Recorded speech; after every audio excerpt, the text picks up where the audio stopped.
দিচ্ছি আজকের প্রধান খবর। বার্তা কক্ষ থেকে যুক্ত আছি আমি নাইমা ইসলাম। প্রতিরক্ষা খাতে ব্যয় বাড়াচ্ছে জাপান। কোনো অগ্রগতি ছাড়াই ইসরায়েলি প্রতিনিধি দলের দোহা ত্যাগ। জাপানে এবছর বাড়িতে একাকী মারা গেছে 40,000 মানুষ।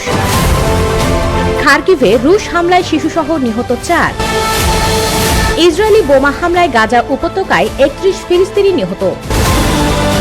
নারীদের বিনামূল্যে আইভিএফ সেবার প্রতিশ্রুতি ট্রাম্পের। ট্রাম্প আমেরিকানদের বিভক্ত করেছে বলেছে কমলা হ্যারিস। হেমা কমিটির আদলে আসছে সুরক্ষা বন্ধু। কম ক্যালোরির যে 10 নাস্তা ওজন নিয়ন্ত্রণে রাখবে। একদিক থেকে নিজেকে আর্জেন্টিনার সেরা মনে করেন দি মারিয়া।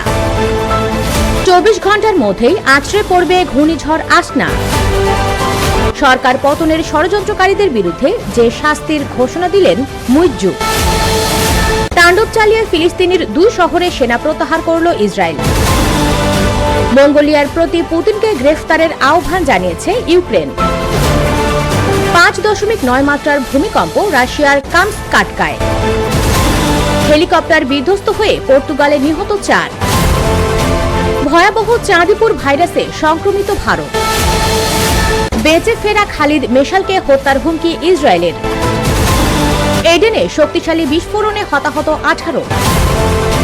22 আরোহী নিয়ে রাশিয়ার হেলিকপ্টার নিখোঁজ।